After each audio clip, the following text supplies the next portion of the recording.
sasa kwa ruksa yako mgeni wa heshima, naomba kumkaribisha. So the directors, members of the board, of the principal, teaching and non-teaching staff, state and public officers present, partners of North Coast Medical Training College, parents and guardians, graduates, invited guests, ladies and gentlemen, I congratulate all the graduates for completing their studies successfully and attaining the requisite qualification in their various fields of professional training. Let me also wish to thank the leadership of the college for making sure that correct procedures were followed and never gave up in order to have the college accredited by respective health professionals. Hiki chuo kinajulikana na serikali mno. So wazazi mziwe na wasiwasi, wakitoka hapa wako na certificate zao, wanaweza enda popote, na si Kenya peke yake, wamepata mafunzo ya kufanya kazi ulimwengu mzima. Ladies and gentlemen, the provision of quality healthcare professionals is a job that requires cautious people who know that they are not in the profession only because they need a job, but also to realize that they must serve humanity and be selfless. Na ndipo tunasema vyuo kama hivi, these are the prime movers of economy. Nchi yetu iwezi endelea kama tuwezi kuwa na vijana ambao wamefuzu in the middle level colleges, technicians, au wanaitwa technicians, hawa ndio wanajua. Na ndipo hata nilikuwa nasema hawa vijana ambao wanafuzu na diploma na certificate, hawa ndio wakutegemewa sana, sababu wanaelewa kazi kushinda yule alienda kula akasoma. Hawa ni wale wana hands on. Na inji, ukitaka inji iendelee, 10% of the population must be in TVET. So we expect this institution to have 10% of the population in Kilifi to be training here, if Kilifi wants to move in healthcare. So ladies and gentlemen, empathy in the healthcare profession is best described not by words, by the action that our healthcare professionals show in the workplace and outside the working environment. Empathy is healthcare professional student working a 13-hour shift and forgetting to eat or stopping to use the bathroom because the patient's needs are placed above his or her own. Empathy is a healthcare professional student walking down the hall to a pediatric ward every hour to collect a diaper, inspect, weigh, and chart the less pleasant findings. Empathy is a healthcare professional student going into the hospital at night before their shift and spending hours upon hours researching on every aspect of their assigned patient to provide the best care possible the next day. Empathy is a healthcare professional student who learns to hide the repulsed look in their faces as they dress or empty a drain. Thank you and God bless you.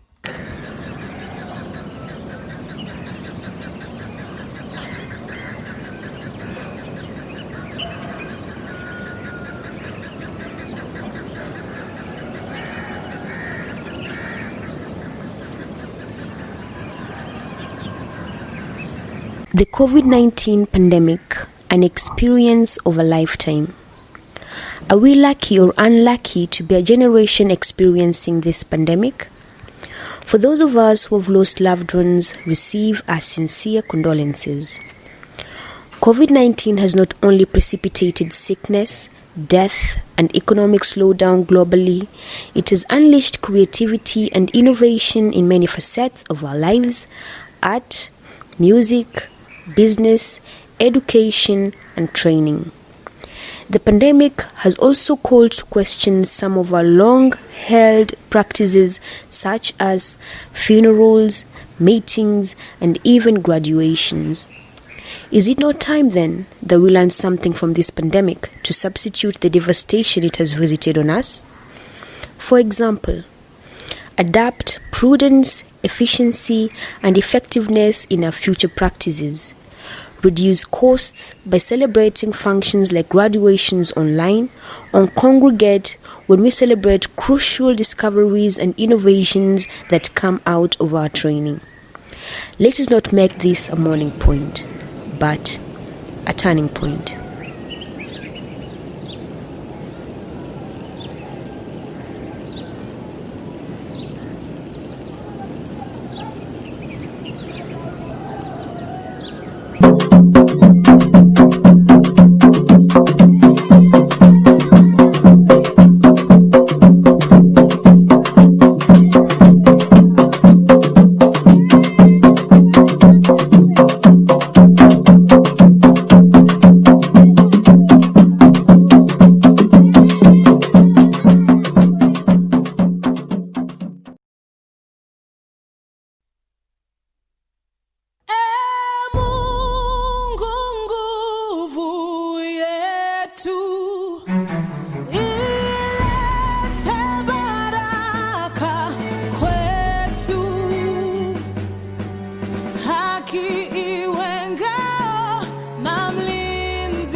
Our dear student, parents, the TVET authority under which we operate, Ministry of Education, Ministry of Health, Kilifi and Mombasa County, we would like to welcome you to this unique graduation that even for us as North Coast Medical Training College, it is of its own kind.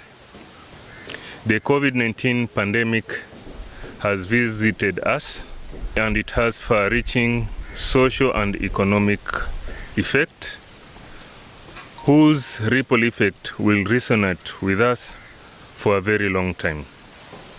Education, being a key practice in our daily lives, has had its share of negative effects. Luckily, for us, North Coast Medical Training College, it did not come as a thief at night, but as a dark cloud on the Indian Ocean. And therefore, we had time to make a shelter for ourselves. And we can proudly say we survived, thanks to our foresight and our strategic planning, supported by the visionary leadership of our managing directors and board of management.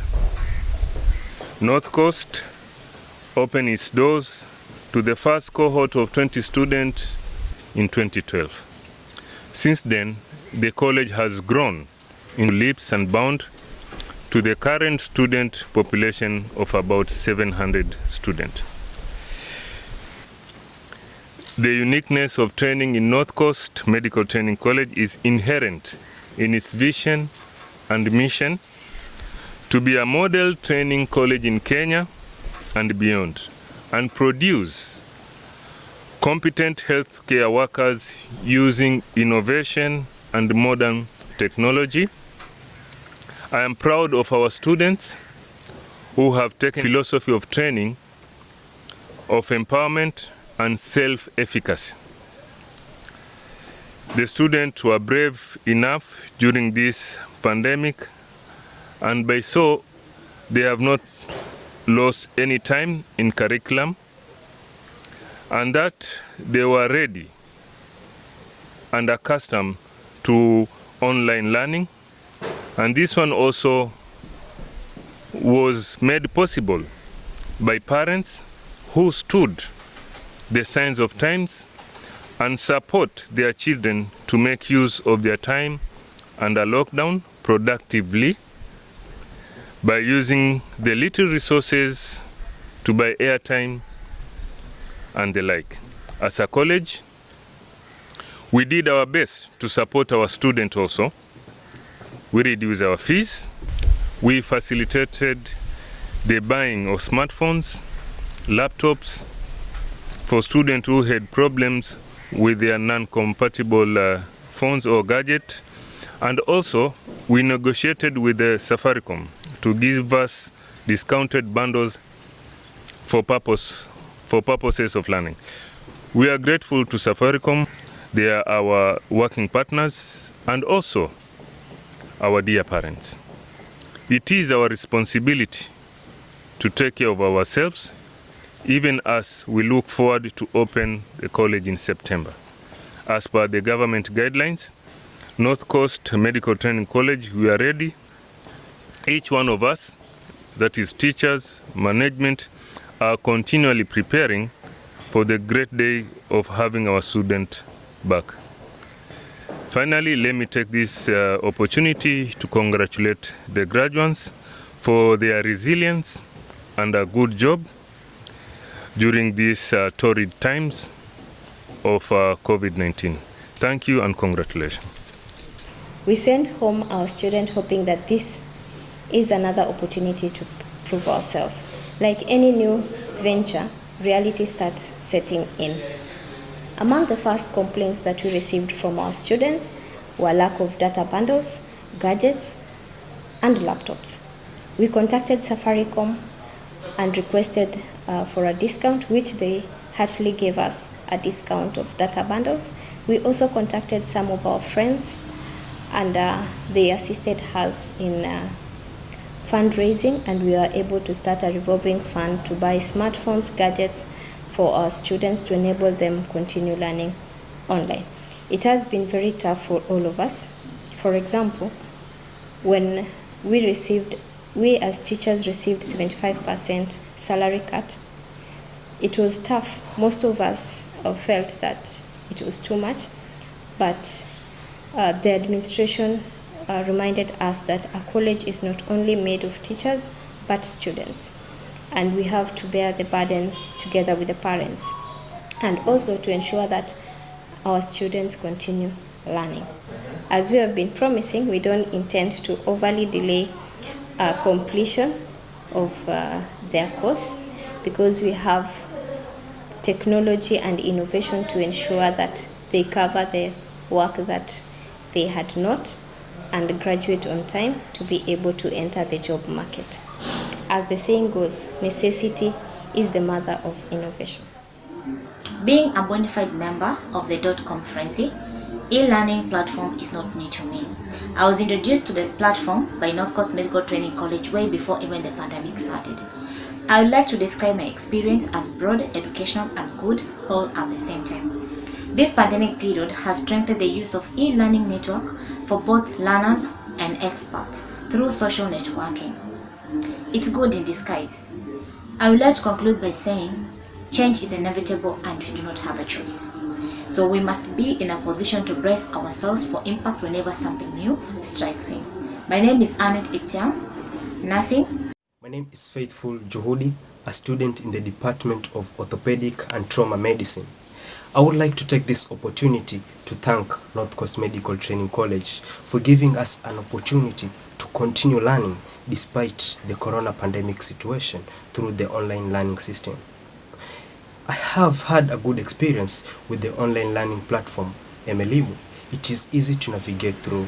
Learning materials are easily accessible and easily understood, as they are uploaded in different formats, including videos, PowerPoints, Words, and PDF documents. In cooperation with the internet service providers, Elimu bundles have also made it easy to access learning in this period. Once again, I say thank you, North Coast community, being with us in this lockdown period, facilitating effective learning. North Coast is a very interesting place to work, and particularly as a teacher, I enjoy working so much here in North Coast. For you to become a teacher, you have to be trained to become one, and this one is being facilitated by North Coast in collaboration with the School of Health Profession in Maastricht in the Netherlands. I can tell you, or I can assure you, that being a teacher is not easy. It's both an art and a science.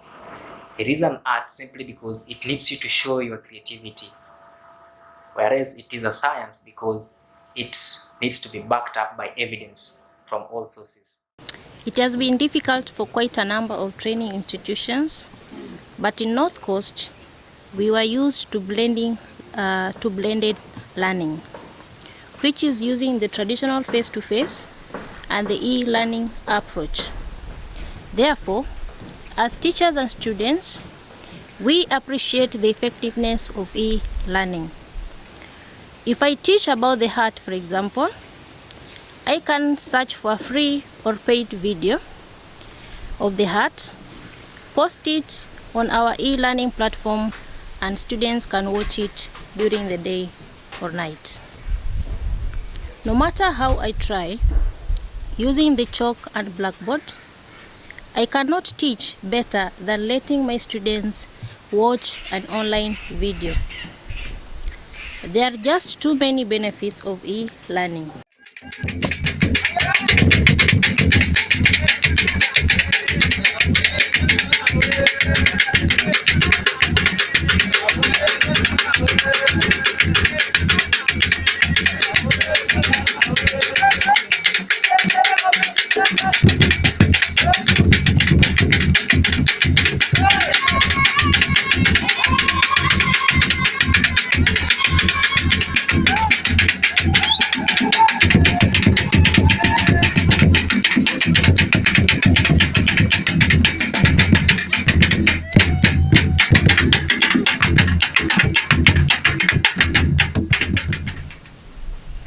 Wanafunzi wetu wapendwa, wazazi na marafiki wetu wote, wakurugenzi wenzangu, hamjambo.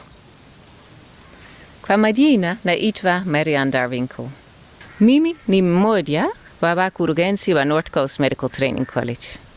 Nilikuja hapa Kenya miaka kama 17 uliopita. Nyumbani ni Uholanzi. Kuja kwangu hapa nchini mwaka wa 2003 ilikuwa kigazi. Kazi yangu ya kwanza ilikuwa kueneza mbinu mpya za kufunza taaluma ya afya. Mwili wa binadamu ni dhaifu na hauna vipuri kama jinsi ilivyo gari au hata roketi. Kwa hivyo, haustahili kuchezewa na mtu yeyote, hata awe wanafunzi. Teknolojia ya kisasa imewezesha kuunda mifano ya binadamu au madoli ya kila aina. Kwa hivyo, mafunzo ya afya ya kisasa inasisitiza kutumia haya madoli kujifunza. Manufaa yake ni kuwa wanafunzi wanaweza kufanya mazoezi kadri wanavyoweza bila kuhatarisha maisha ya mgonjwa. La muhimu zaidi ni kuwa wanaruhusiwa kufanya makosa kwa haya madoli. Warudie tena, wafanye makosa, warudie tena, hadi wawe wataalamu. Naomba muniruhusu niongee Kiingereza kwa sababu ulimu umekuwa mzito kidogo. Dear graduates, congratulations to all of you for your great achievement of today, as now you can call yourself a professional. All of you started your training in North Coast Ncmtc between 2016 and 2018. And I'm sure you are leaving very different from how you came. Some of us are born in a more affluent environment than others. As a school, we continue to strive to reduce those differences. One way in which we are doing that is through financially supporting students who would otherwise not have been able to pursue tertiary education. We are very grateful to our partners who are committed to do the same. Community Health Promotion Fund, the Higher Education Loans Board, other foundations and the various local governments who, through their county and their constituency funds, have supported many of you. Recently, we expanded the support to create mechanisms for students to obtain smartphones or laptops. Back in 2012, when we started the college, we visualized the future of education and the role technology was going to play. We started investing in computers, computer-based learning systems, and we prepared our teachers. But little did we know that we were preparing for a COVID-19 pandemic that would make our efforts even more relevant. COVID-19 is going to be with us for some time to come. The question is, how will we survive with it? And even prepare ourselves for the possible future disruptions in learning? The answer is we must adopt a new technology if we are to survive. At this juncture, I would like to invite a very good friend of North Coast Ncmtc. Welcome, Dr. Geraldine.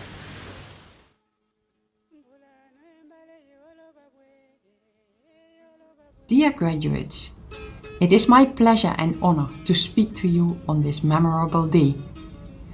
My name is Geraldine Bojo. I'm a medical doctor trained in Maastricht, the Netherlands. I have been living in Eldoret, working with Moy University. My daughter is born there. That is why we called her Cheruto. So my connection with Kenya is lifelong. I'm the director of She Collaborates, an organization within Maastricht University that fosters international collaboration in order to strengthen education for health professionals. Throughout education, we try to change the world. That is how we got in contact with the directors of your school. Here in Maastricht, we are very proud to be associated with North Coast Medical Training College. We are convinced that your school is giving absolute priority to teaching in order to raise health workers who really care for people. Health workers who can work in the community. Health workers who understand the situation and context. Health workers who have become problem solvers. Health workers who are team players. Health workers who are skilled, not only theoretically trained. Health professions education has been wrestling for years with the relationship between theory and practice. Until recently, most of the schooling was based in theoretical teaching. Little emphasis was laid on the practical components of the subject in preparation to students' practical service.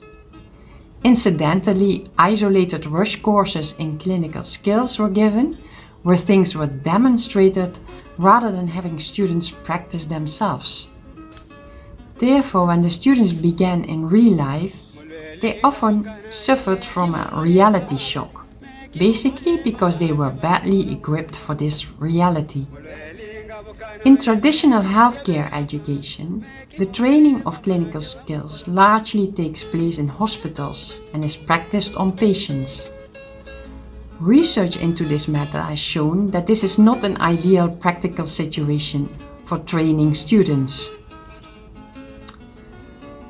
While they have not yet mastered the skill, at the same time they have to communicate with the patient, think of what measures have to be taken into account how the patient is feeling and what his needs are, and all the while having his fingers watched by the patient, student colleagues, teachers and other professionals. This results in a practice situation that is far too difficult and not very encouraging. Students get frustrated and try to dodge practice.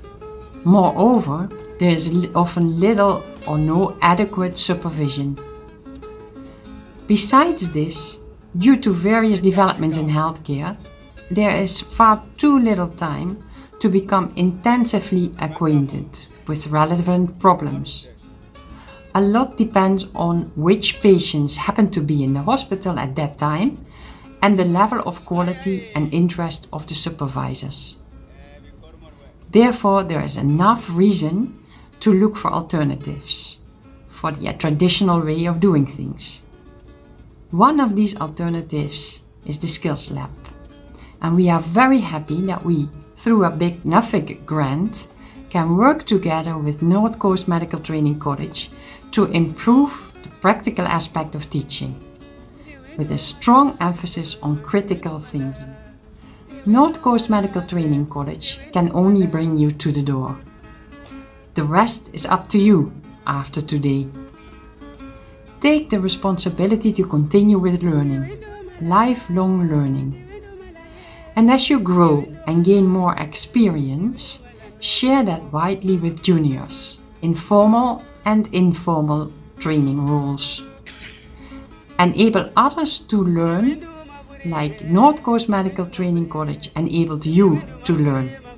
Together, we can build a strong community-based healthcare so that everybody can benefit.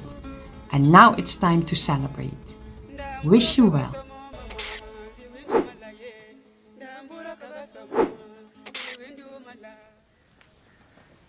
Ladies and gentlemen, we are about to take our professional oath. But do we, as health workers, value and live by the oath we take? Do we know the moral power of the Hippocratic Oath and other oaths that we take? Or are they just words to be mumbled and be forgotten? Parents, relatives, friends, and those who are watching, we want you to be witnesses to this solemn act of taking the oath by graduates. Can you, as witnesses, remind them every time you observe them going against any word they are about to say in your presence? May all the parents, brothers and sisters, friends and relatives look at the graduate as he or she reads these solemn words on the screen.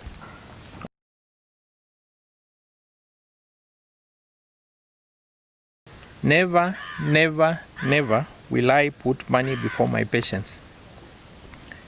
Never, never, never will I decide my patients at the point of their needs. I take this commitment in your presence as witnesses and as my calling for life. I will always work diligently and selflessly for my patients, and my employer should pay me because I have saved life and not because I have left my patients and gone on strike. If I feel my employer is not able to pay me well as I expect, I will work even harder so that any other employer who values my work, because they can see it in me, can pay me even more than I ask for. Above all, what can a man do with all the money in the world if they are poor in morals, ethics, and do not value human life?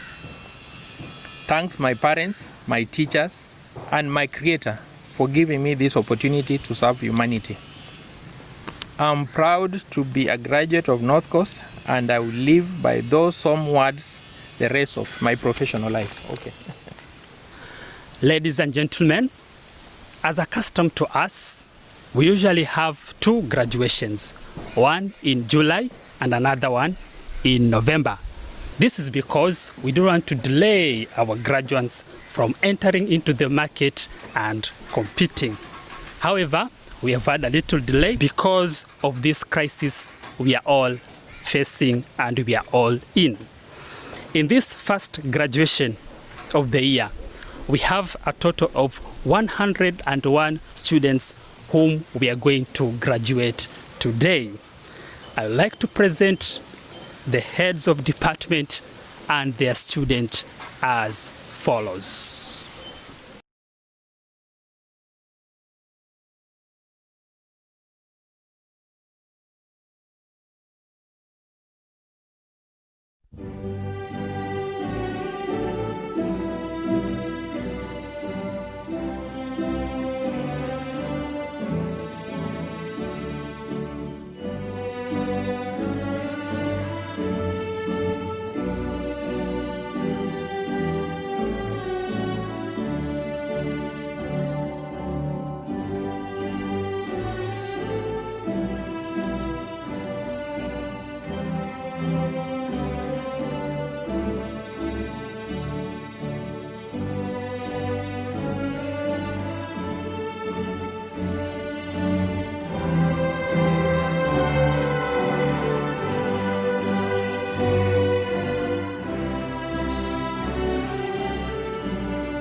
the nurse's oath, I solemnly pledge myself before God and in the presence of this assembly to pass my life in purity and to practice my profession faithfully. I will abstain from whatever is deleterious and mischievous, and will not take or knowingly administer any harmful drug. I will do all in my power to maintain and elevate the standard of my profession. I will hold in confidence all personal matters committed to my keeping and all family affairs coming to my knowledge in the practice of my calling. With loyalty will I endeavor to aid the physician in his work and to devote myself to the welfare of those committed to my care.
Ladies and gentlemen, it's time for you to take the medical professional pledge. It's taken to mean the solemn commitment by which members of the medical profession establish collective ethical standards and shows acceptable professional behavior reflective of their unique roles and obligations in the society. So I urge you please to repeat after me. As a member of medical profession, I solemnly pledge to dedicate my life to service of humanity. The health of well-being of my patient will be my first consideration. I will respect the autonomy and dignity of my patient. I will maintain the utmost respect for human life. I will not permit considerations of age, disease or disabilities, creed, ethical origin, gender, nationality, political affiliation, race, social orientation, social standing, or any other factor to intervene between my duty and my patient. I will respect the secrets that are confined in me even after the patient has died. I will practice my profession with conscience and dignity and in accordance with the good medical practice. I will foster the honor and noble tradition of the medical profession. I will give to my teachers, colleagues, and students the respect and gratitude that is their due. I will share my medical knowledge for the benefit of the patient and the advancement of healthcare. I will attend to my own health, well-being, and abilities in order to provide care of the highest standards. I will not use my medical knowledge to violate human rights and civil liberties, even under threat. I make these promises solemnly, freely, and upon my honor, so help me God. We want to take this opportunity to thank all those who are watching us and those who have supported us. Particular gratitude goes to our parents who have supported our learners throughout college. As you all know, raising children and paying school fees is difficult, and for that, we are grateful. We'll also like to thank our graduates for the resilience and determination they put in place. We know that it wasn't easy in the beginning, but right now you go out as innovators and scholars. We also want to thank our partners who have supported us directly and indirectly. The TVETA regulatory organ, we are grateful to you for initiating and managing change in education philosophy in Kenya. It took us time to realize the need to change, but we are now there. As a college, we pledge to support competence-based training to the very end. The county government of Kilifi for being good host to us and a great partner in many activities. The county government of Mombasa for providing attachment practicum areas for our students. The county government of Kilifi, Kwale, Mombasa, Tana River, Taita Taveta, Busia, Uasin Gishu, Kakamega, Kisumu, just to mention a few, for the bursary fund and Afya Elimu that has helped our students continue with their studies. Safaricom, we are grateful that few years ago you erected a master booster next to our college, and with this it improved our mobile communication. Earlier this year you brought us fiber optic connection to the college, and this has enabled our students to learn remotely. Community Health Promotion Fund, we are grateful for the bursary funds that you've been providing our students, most especially our needy students, and some of them are graduating here today, and with that we are grateful.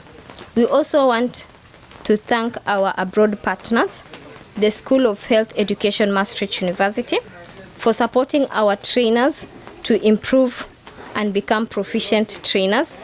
We started from a certificate course and now we have a master's student under your program.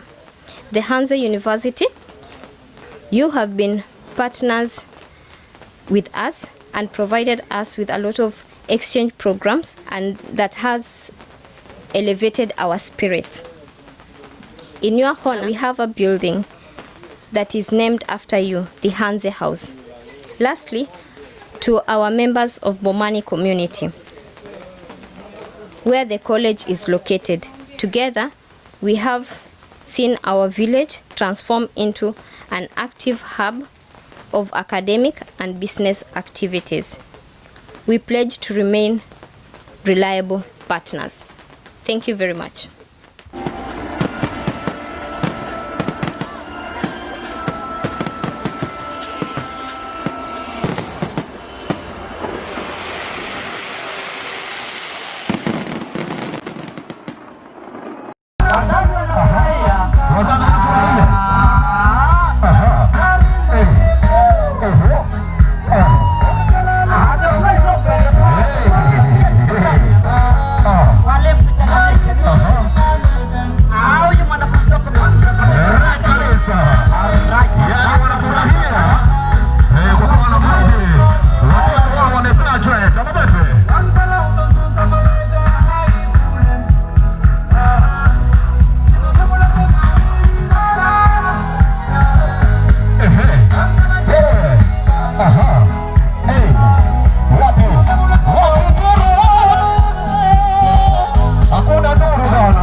DJ Lucky on the mix.